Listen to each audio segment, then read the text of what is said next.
If this is your first burn, or you're considering going to next year's event and you need a quick rundown of how everything works, then this video is for you. I had done all the research to make this as accurate as possible and compiled all the information into one concise video. I'm going to be going over what Burning Man is, survival essentials, costs, logistics of getting there, camping options, and mistakes that I made at my first burn so you don't make them too. And because this video might be a little lengthy, I left timestamps in the description below so you can skim through to the parts that you need to review.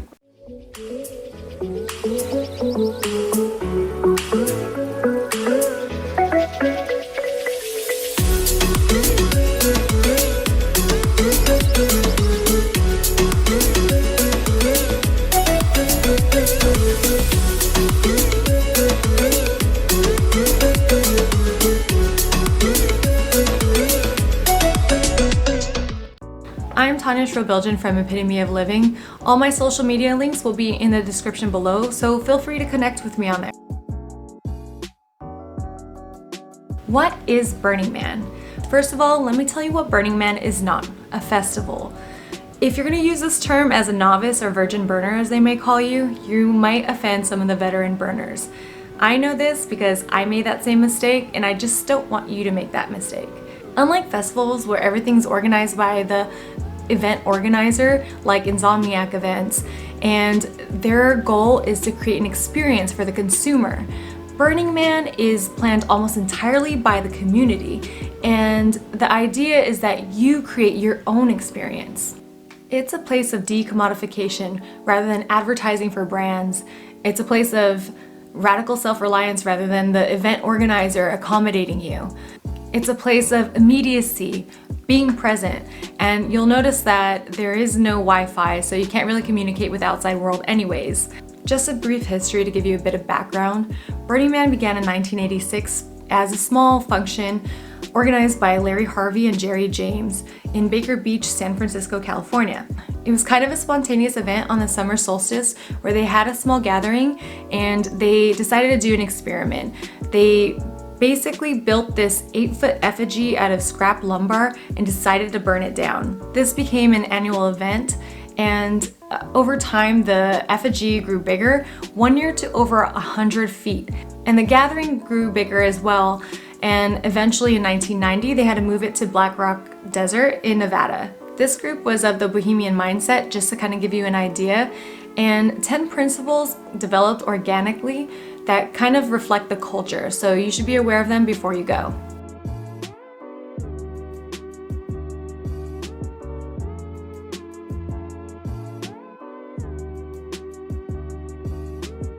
So how do you get tickets? Ideally, you'll want to get them off burningman.org's website. That way you know they're legit, and this is also the cheapest option. Now, this is going to be based off 2019 sales. Things change, so you're going to want to get updated sale dates and prices by visiting the website in January.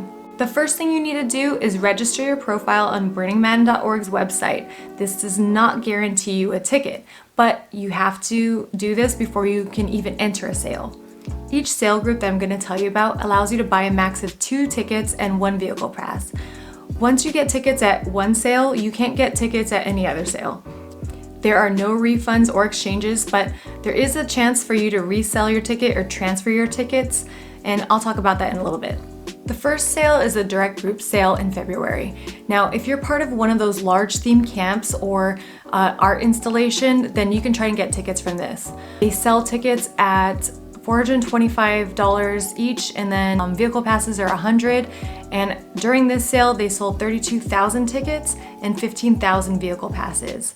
The next sale is in March. This is the pre-sale or the FOMO sale, and they sold 4,000 tickets at $1,400 each. Yeah, so the next sale is the main sale, and this is in April. They sell tickets at $425. Now, they sold 23,000 tickets at this price, and as I mentioned before, if you got tickets at any previous sale, then you can't get tickets at any future sale. Now, let me tell you, tickets are not easy to come by at this price. I didn't realize how lucky I was to get tickets at this price until I realized that a majority of my friends, who, even the ones that invited me, didn't get tickets. So once the sale goes on, like, tickets are sold out within hours. The next available sale option is STEP, Secure Ticket Exchange Program. So this happens in May, and this allows people to resell their tickets for the same price that they bought them at, and then a few days later, the tickets become available for people to purchase. They reopen this sale for several weeks in August, and essentially you'll get an email if something becomes available. There is one final sale in July, the OMG sale, and they sell about 3,000 more tickets for $550. There is low-income ticket sale options in February that you can apply for, and you have to qualify for. They're $210 for each ticket. And kids under 12 get in free, but you do have to go online and get their tickets. So what if you don't get tickets during any of these sales? Well, there is an option for third-party sellers. If you can avoid this, you should. Supposedly, they're not supposed to be marked up prices because that's against the organization's rules, and they encourage this to be reported, but it's difficult for them to catch the seller like that. I have seen tickets on StubHub for over $1,000, so just be aware of that. Here's a few tips about getting tickets. First of all, register your profile days before the tickets go on sale. You do not have to wait until the date of the sale to fumble around with this. So just get that done and out of the way.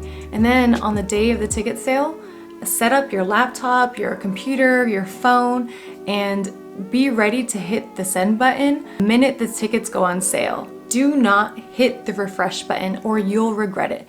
You're basically placed in queue. If you hit the refresh button, you're going to the back of the line, and you probably won't get tickets at that point. If you're lucky enough to get to the buy tickets page, purchase 2 tickets and 1 vehicle pass. Purchase the max, because I guarantee you that even if you're just going by yourself, you're gonna have friends that wish they had tickets or didn't get it during any of the sales. So definitely do that. If you're SOL and do not get tickets at any other avenue, let me tell you a little trick that my friend told me about that he does for other events, like EDC. Right before the event, StubHub will sell tickets for super expensive, like $1,000. But if you are desperate or willing to not go the full 9 days, and you'll go up like on Wednesday, like I did half the event. So the ticket that was $1,200 on Sunday is now $800 on Wednesday. We literally drove up on Wednesday and purchased the ticket online on StubHub and picked it up that day, then drove straight to Burning Man. It's a little risky, but if you want to try it, there's always that option too.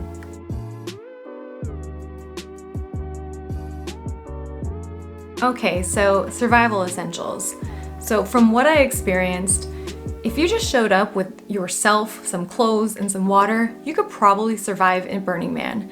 Do I recommend this? No, this is totally against what Burning Man stands for. This is against one of their main principles, radical self-reliance, because you'd be relying on the community to survive. There is definitely a communal effort to support one another. So anything that you have forgotten is probably somewhere on the playa. Groups are so kind to set up community rest areas that have air mattresses and bed mattresses that honestly were more comfortable than my own accommodations since I slept in a tent. There are also tons of locations for food and alcohol if you bring your own reusable cup or bowl. They have community bikes and bike repair spots, but I'm gonna list legitimately what you should bring. First of all, bring water. 1.5 gallons per person per day is recommended. So assuming you're drinking a gallon a day and then the other half is for washing things, remember it's gonna be over 90 degrees, so you need to stay hydrated. And then of course you wanna bring food and snacks. Think about snacks that you can bring with you possibly, because you never know where your adventure is gonna bring you, and you might not come home to your camping grounds later in the day. Next, you want to have a bicycle. This place is 7 square miles. Some people use electric bikes, scooters, or boards, but the most common method of travel is a bicycle. If you're wondering if you can bring any of the larger things like a golf cart or something that's not a registered mutant vehicle, then they're generally not allowed unless you get permission. You should definitely decorate your bike, make sure it lights up at night, and make sure you have a lock for it. You don't want your bike lost or stolen in the thousands of other bikes that look exactly like yours. So remember, there's like 70 to 80,000 people there. So if your bike looks like everyone else's, you're gonna lose it. I recommend bringing a basket. I found that super helpful when carrying my backpack, so it's not always on my back, or trash, or toilet paper, that kind of thing. If you're planning on renting the bike though, the rent per day price is more expensive than actually buying the bike. So a lot of times they just recommend that you buy the bike and then you can donate it back after the event. They're not gonna pay you for the bike back though. There's a link in the description below on where you can get bikes. LED lights. Do not be caught at night without lights. You'll be labeled a darktard. It is very dangerous as there's like large mutant vehicles and other bike riders that are not going to see you if you don't have lights on. So you should decorate your body and your bike just to be safe so you don't get injured. Bring reusable cups that are not breakable. There are groups that set up bars, and yes, it's free, but you need to bring your own reusable cup. Gifting is one of the principles, as well as leaving no trace, so the less trash the better. Also, bring extra batteries. You'll need that for either your phone to take pictures or for whatever else, your lights. Other things you might consider bringing are a flashlight or a headlamp, trash bags, a shaded structure, camp chairs, gas. Make sure you go in with a full tank of gas, and you might want to bring extra gas just in case you had to wait in a long line or you decide to run your car for AC. And one thing that saved us was jumper cables. Our battery died, and so did actually one of our neighbors, so it was a lifesaver. Wardrobe considerations.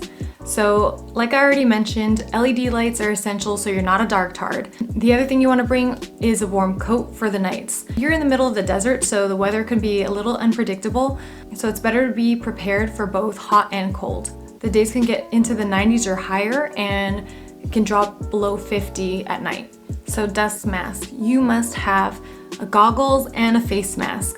You must have this on you at all times because you don't know when a whiteout is going to occur. A whiteout is basically when the dust and wind picks up and you can't see anything, not even like 10 feet in front of you. You could be 1 minute just riding and seeing like miles in front of you, and then a few minutes later you're in a whiteout and you can't see anything. You don't want to be breathing in all this playa dust and then unable to open your eyes and unable to travel because you don't know how long the storm will last. So it's important to always carry this on you. There are also themed camps and themed days that you might want to be a part of, like Tutu Tuesdays, White Wednesdays, Flying Fridays, and so on.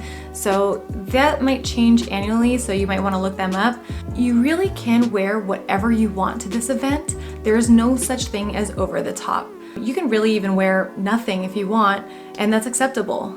But the last thing I want to mention about wardrobe, but probably the most important thing, is reconsider bringing anything that might leave MOOP. What's MOOP?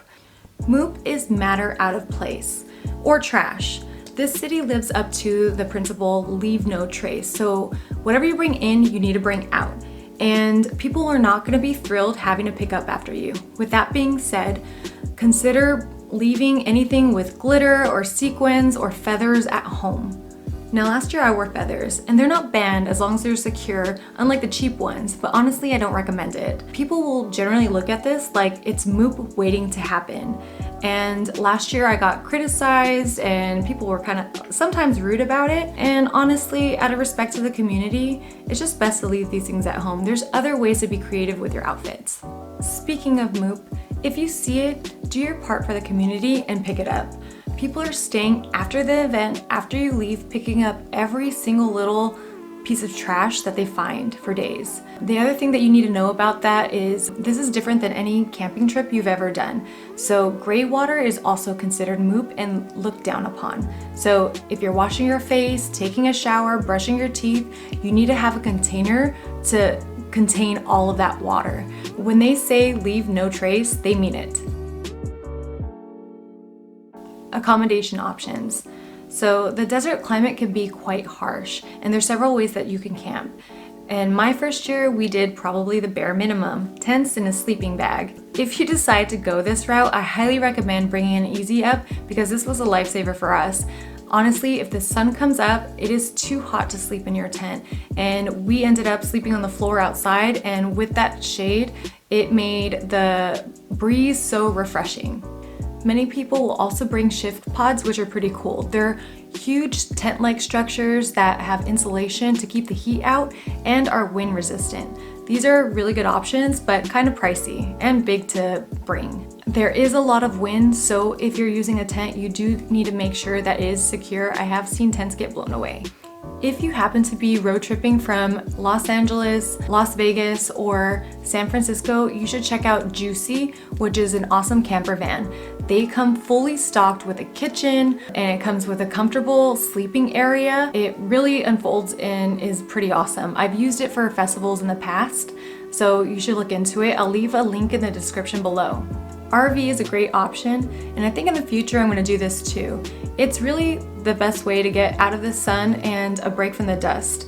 But the truth of the matter is, once you leave the RV, you're probably going to get hit with a dust storm anyways, and you're going to get all that playa dust all over you again. One thing you have to keep in mind with RVs is, depending on the amount of people using it, you have a finite amount of water, and your septic tank can get full depending on how long you stay there. There is no scheduled servicing. They do have servicing on the playa. It's like $50 to $60 cash, but it's not scheduled. You essentially have to wave them down. They used to have a scheduling thing, I think, in the past, but it didn't quite work out that well, so now you kind of have to wave them down. So keep that in mind. So logistics of getting there.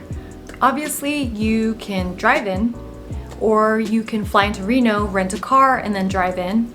Or alternatively, if you're not trying to drive in and say you're just going solo, or you're meeting up with friends that are already there and you have a ride back or something, if you fly into Reno Airport or San Francisco Airport, they have the Burner Express bus that ranges from $83 to $123, and they'll take you straight there. You can also add on a bike and gallons of water to your ticket price. There are also direct flights from airports to Burning Man. So these airports include Reno, Las Vegas, Oakland, Burbank, and Mountain View, California. The prices range from $400 to $1,400 depending on your location. And you can even rent a whole aircraft if you got money like that. And if you do, please leave a comment below so I can invite myself to your party. Okay, thanks. And they also have rideshare options where you can connect with people on the website and they can give you a ride from the airport to Burning Man. Black Rock City is located 2 to 3 hours north of Reno.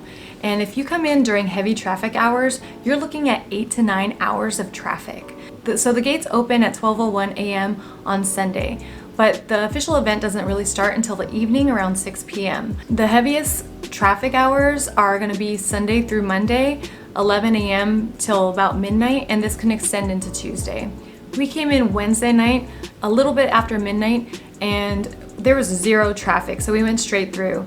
But it was nighttime, so setting up camp wasn't that easy. We decided to wait until morning. We actually ended up going out and partying all night and then coming back in the morning to set up camp. But, you know, depends on you. Leaving the event, traffic will be worse on Sunday and Monday. The man burns Saturday around 9 p.m. and the temple burns on Sunday. A lot of people try to leave after the temple burns. The whole Exodus thing is kind of unpredictable, I was told. If you get stuck in Exodus, they might initiate this thing called pulsing, where they have you drive a mile, like all cars stop and shut off your engines for an hour, and you have to rest, and everyone kind of gets out of the car and parties, and then they let you drive for another hour. And then they do it again, they shut it off. So this can prolong your journey, and it may take hours just to get to Reno. Now, communication. Because everyone in your camp might be on different sleeping schedules or on their own random adventure, you might have trouble meeting up with them again. You might not see someone in your camp for days, and phone service out there is pretty sketch. So if you send them a text message, they might not get that text for hours. So I didn't even bother with my phone because it was kind of useless at that point. One of the 10 principles is immediacy, and that encourages us to remove barriers from people and their natural surroundings. But if you need to communicate with your camp and meet up with them again, the best way to do that is maybe getting a dry erase board and leaving your time and location and meetup points on there. I truly hope this was helpful and informative. This is my very first vlog. If you have any comments, questions, or even feedback, I'd love to hear it in the comments. If you found this helpful, hit the subscribe button, and I really appreciate your support. Thank you so much for watching.